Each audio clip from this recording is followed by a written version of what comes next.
জুলাই অভ্যুত্থানে বেসরকারি বিশ্ববিদ্যালয়ের শিক্ষার্থীদের ভূমিকা শুধু সাহসিকতার নয়, সে গল্প বিবেক জেগে ওঠারও বটে।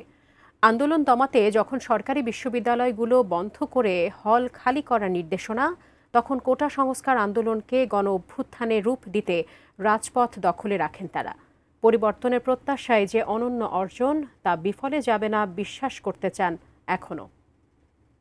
সরকারের একটা পার্ট তারা কিভাবে হামলা করে। আবু সাইদ শহীদ হয়ে যাওয়ার পর কি করলো? লাঠিচার্জ করলো, গায়ে হাত তুলে হামলা করলো। আমাদের একবার স্যান্ডউইচ বানিয়ে ফেলাইছিল। আমরা সংখ্যায় কম ছিলাম কিন্তু আমাদের সাহস ছিল। গুলি করার পর সে আপনার স্পট ডেড ওখানে 2-3 ঘন্টা নিতে দেয়নি। সোকল্ড মুরগি থেকে আমরা বের হয়ে এসে একান্ত নায়ক হিসেবে বাংলাদেশের কাছে রিপ্রেজেন্ট করি।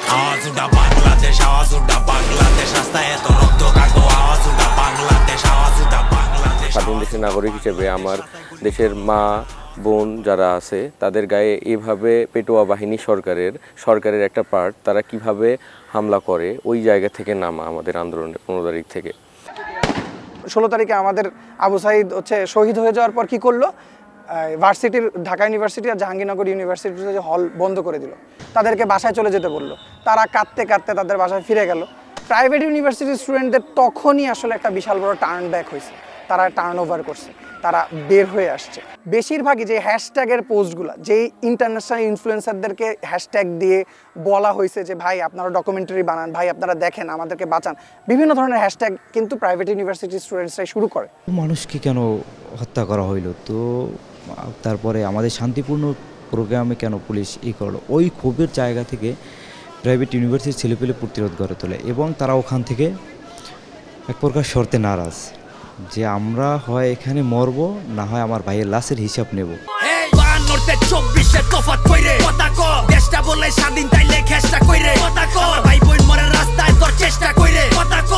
যদি বলি 18 তারিখের দিনটি ছিল প্রাইভেটের জন্য অনেক ভয়াবহ একটি দিন। 18 তারিখে প্রাইভেটের শিক্ষার্থীরা বিশেষ করে রামপুরা, বাড্ডা, বসুন্ধরা জোনের যে কয়টা ইউনিভার্সিটি আছে, আমরা প্রথমে শান্তিপূর্ণভাবে আন্দোলনে নামি সকাল 9টায় আন্দোলনে নামার পরপরে আমাদের কাছে ফোন আসে ব্র্যাক থেকে যে ব্র্যাক ইউনিভার্সিটি যারা শিক্ষার্থী আছে তাদেরকে ইউনিভার্সিটি থেকে বের হতে দিচ্ছে না। কিছুক্ষণ পরে 10টা-11টা থেকে শুনি যে পুলিশ ব্র্যাক ইউনিভার্সিটির ভিতরে যে গোলাগুলি করতেছে। তখন এখান থেকে সব ফরমেশন করে ব্র্যাক ইউনিভার্সিটির উদ্দেশ্যে রওনা দেয়। এইখানে প্রায় 2,500 থেকে 3,000 স্টুডেন্টস একত্রিত হয়ে একটা বিশাল বড় ফরমেশন ক্রিয়েট করে।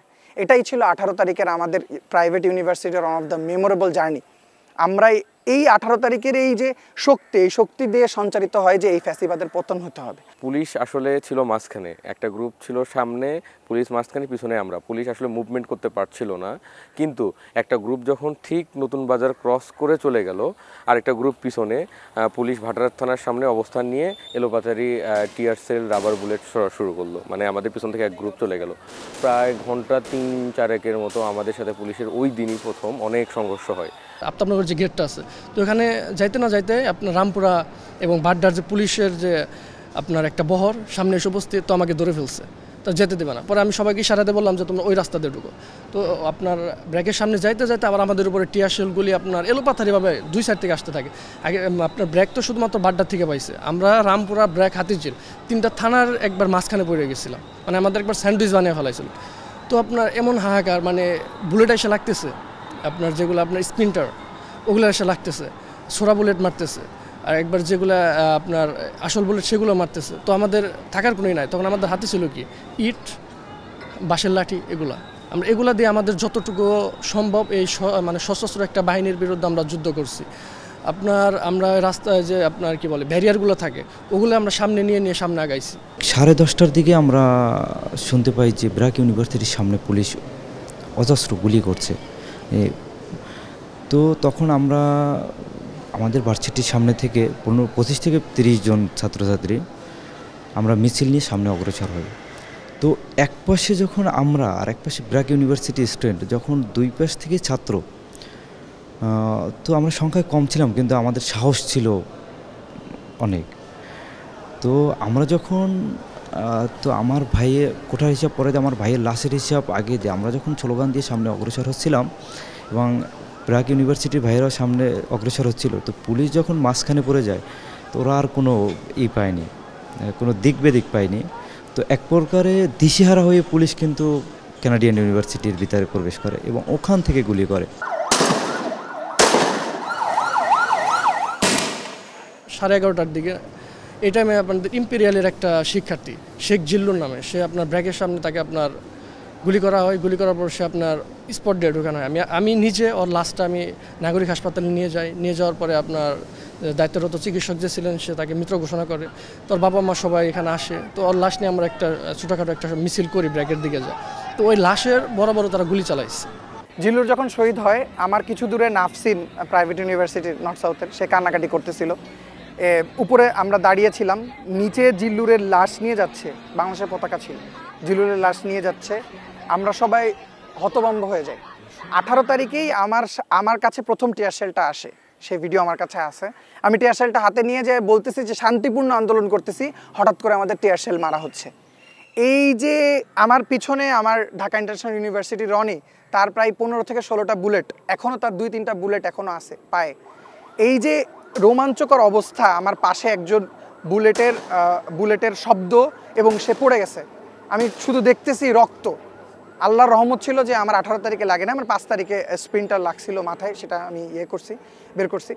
এই যে রোমাঞ্চকর অবস্থা, আমি শুধু তাকিয়ে দেখতেছি এবং আমাদেরই দেশীয় পুলিশ, তারা নৃশংসভাবে, মনে হচ্ছে যে একটা গেরিলা যুদ্ধ চলতেছে, কোথা থেকে গুলি হতেছে কিছু বুঝতেছি না, ধাপ ধুপ গুলির শব্দ এবং আমার পিছনে 3-4 জন পড়ে গেছে। একটা ছোট বাচ্চাকে দেখছি, সে মনে হয় রাস্তায় বোতল কোড়ায়, সে গুলিতে আহত হয়েছিল, AMZ হসপিটালে নিয়ে যাওয়া হয়েছে।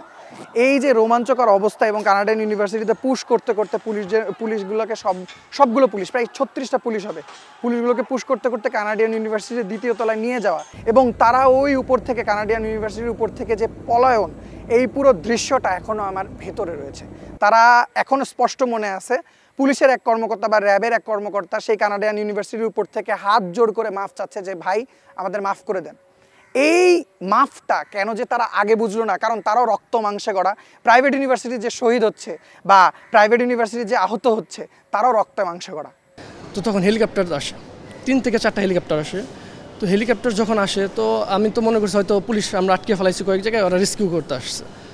তো না, ওরা আমাদের দিকে টিয়ার শেল মারতেছে, ফাঁকা গুলি মারতেছে, রাবার বুলেট মারতেছে উপর থেকে। তো আমি স্পষ্ট দেখতে পাচ্ছি। আপনার যারা ছিল তখনকার স্বৈরাচার, তখন কিন্তু বলছিল যে না, হেলিকপ্টার থেকে ওইরকম কোনো গুলি বা আপনার কোনো টিয়ার শেল মারা হয়নি। কিন্তু না, তারা একবার মানে ভুয়া কথা বলছে, সেটা আমি নিজে প্রমাণ। তখন আমি একটা ফেসবুকে পোস্টও দিই যে আপনারা আমাদেরকে বাঁচান, হেলিকপ্টার থেকে আমাদেরকে গুলি করতেছে।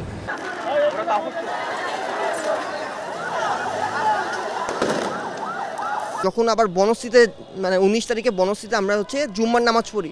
19 তারিখ ছিল শুক্রবার। যখন আমরা জুম্মার নামাজ পড়ি, নেট ছিল না, তো আমরা সবাই ভাবছিলাম যে ওখানে হচ্ছে জাস্ট স্লোগান দিয়ে আমরা জাস্ট প্রতিবাদ জানাবো। কিন্তু বাহিরের মধ্যে পুলিশ ছিল, পুলিশ আমাদের উপর হচ্ছে টিয়ার সেল মারে, এবং সেই জুম্মার নামাজ পড়ার পর থেকে পুরা রাত 9টা-10টা পর্যন্ত রামপুরা বনশ্রীর মধ্যে সারাক্ষণ হচ্ছে শুধু গোলাগুলি হয়। পুলিশের বিজিবি হচ্ছে আমাদের বনশ্রীর ভাইদের উপর নির্মমভাবে আমাদের প্রায় 12 জন ভাইকে হত্যা করে এবং অনেকে আহত হয়। এবং সেদিন হচ্ছে বিজিবিরা, স্পেশালি বিজিবিরা, তারা হচ্ছে আসল গুলি মারে এবং যাকে যেভাবে পায়। ইভেন এমনও এত ঘৃণিত কিছু সিন ছিল যে পুলিশরা হচ্ছে আমাদের ভাইদের যেখানে গুলি মারছে সেখানে হচ্ছে আবার এভাবে করে খুঁজে দেখতেছে যে তারা বেঁচে আছে নাকি। এমন সিনও আমরা দেখে আসছি। 9 দফা থেকে এই 1 দফায় আসে, কিন্তু আমরা তখন বুঝতে পারি যে আমাদের এরপরেও যদি এই সরকার ফ্যাসিবাদ, এই ফ্যাসিস্ট যদি না বিতাড়িত হয়, তাহলে আমরা আসলে বুঝতে পারি যে আমাদের রাজনৈতিক অধিকার, মৌলিক অধিকারের মধ্যে খাদ্য, বস্ত্র, শিক্ষা, চিকিৎসা সব জায়গায় কিন্তু ফ্যাসিস্টরা ভরে গেছিল। সবচেয়ে বড় ব্যাপার হচ্ছে আওয়ামী লীগরা যেটা করছে সেটা হচ্ছে দলীয়করণ, নেপোটিজম। প্রত্যেকটা সেক্টরে নেপোটিজম ছিল। আমরা তখন এই কথাগুলো বিভিন্ন অ্যাক্টিভিস্ট, বিভিন্ন সাংবাদিক, এমনকি বিনোদন জগতের মানুষরাও সবাই ফরমেশন করে যে এইটা আর সম্ভব না। সোকল্ড মুরগি থেকে আমরা বের হয়ে এসে একান্ত নায়ক হিসেবে বাংলাদেশে রিপ্রেজেন্ট হই। মুক্তি লেগা যুদ্ধ কইরা মুক্তি নাই তোর মিলল কই, ভাষা লেগা লইরা যদি বোমা হয়ে পয়রা রই। মানুষ যাতে সবাই সবার অধিকার সমান পায়, যে আমি অমুক দলের, আমি তমুক দলের, এই জন্য আমাকে এক্সট্রা ফ্যাসিলিটিস দেওয়া হবে, এমন যাতে না হয়। ওই জায়গা থেকে আসলে আমরা সংস্কার করতে চেয়েছিলাম। এখন সংস্কার করতে গিয়ে আমাদের তো অন্তর্বর্তীকালীন সরকার যেটা গঠন হয়েছে, ওই সরকারের আসলে দেখা যাচ্ছে যে তারা অনেকাংশে সরকারি যারা আমলা আছে, আমলাদের কাছে তারা জিম্মি। কারণ আওয়ামী লীগ সরকার 17 বছরে কিছু করতে পারুক না পারুক একটা কাজ করে গিয়েছে। প্রশাসনের টপ লেভেল থেকে শুরু করে একদম নিম্ন লেভেল পর্যন্ত সব জায়গায় তাদের লোক ঢুকে গিয়েছে। এডুকেটেড, ওয়েল এডুকেটেড, তাদের রাজনীতিতে যাওয়াটা উচিত কিনা আমি আমার ব্যক্তিগত জায়গা থেকে মনে করি অবশ্যই তাদের রাজনীতিতে যাওয়া উচিত। কারণ আমরা যদি তরুণ সমাজ, আমরা যারা এখন আছি, আমরা শিক্ষিত তরুণ যারা, তারা যদি দেশের হাল না ধরি এই দেশের সিস্টেম কখনো পরিবর্তন হবে না। আন্দোলনের হার 100%, আমরা সব আন্দোলনে সফল হয়েছি, কিন্তু আপনার একটা গোষ্ঠী যারা আপনার জুলাইকে ব্যবহার করেছে, 1971 সালকে যেরকমভাবে আওয়ামী লীগ ব্যবহার করেছে, তাদের নিজের বাবার সম্পত্তি মনে করছে, এই একটা গ্রুপ আবার সেই সেম কাজ করতেছে। আমি চাইছিলাম যে একটা দেশে আমরা থাকবো, আমি কেন বিদেশ যাব? পড়ালেখার জন্য আমি কেন বিদেশে যাব? আমার তো বিদেশে যাওয়ার দরকার নেই। আমার দেশে যদি আমাকে শিক্ষা দিতে পারে, আমার দেশে যদি আমাকে চিকিৎসা দিতে পারে, আমার তো বাইরের দেশে যে আমার চিকিৎসা নেওয়ার দরকার নাই। বর্ণ, শ্রেণী সব কিছু ভেদাভেদ ভুলে গিয়ে একটা জায়গায় এসে তারা সমবেত হয়েছিল বা একটা জায়গায় এসে ঐক্যবদ্ধ হয়েছিল, সেইটা হলো সবার আগে বাংলাদেশ। কিন্তু সেই ঐক্যটা কিন্তু এখন আমরা দেখতে পাই না। সেটা হলো যে ক্ষমতার লড়াই কিংবা চেয়ার দখলের নোংরা প্রতিযোগিতা। আসলে আমরা এইটাও চাই না কখনো। রাজনীতির যে চেয়ারটা বা রাজ্য পরিচালনার যে চেয়ারটা, এটা যোগ্যদের হাতেই থাকা উচিত, শিক্ষিতদের হাতেই থাকা উচিত, অযোগ্য কিংবা অশিক্ষিতদের হাতে যেন না যায়। কথা বলার স্বাধীনতা থাকবে, মিডিয়াগুলো সত্য নিউজ প্রকাশ করবে, মানুষগুলো সমালোচনা করতে পারবে। যেই সরকারই আসুক, যেই মন্ত্রণালয়ে যেই দায়িত্ব থাকুক, আরেকজন সমালোচনা করতে পারবে, ওপেনলি কথা বলবে। গণতন্ত্রের মূলধারা হচ্ছে সমালোচনা করতে পারা। আমি যদি সমালোচনা করি তাহলে আরেকজন মানুষ ঠিক হবে। যেই গদিতে বসে থাকুক, আমরা যদি 10 জন সমালোচনা করি তাহলে সে শুধরে নেবে। আমরা যদি সমালোচনা না করি তাহলে সেই ফ্যাসিবাদী আবার বহিঃপ্রকাশ পাবে। যুগে যুগে তারা আবার ফিরে আসবে। আমার কাছে একটাই, যে আমরা কথা বলতে পারবো। আমরা কথা বললে কেউ যাতে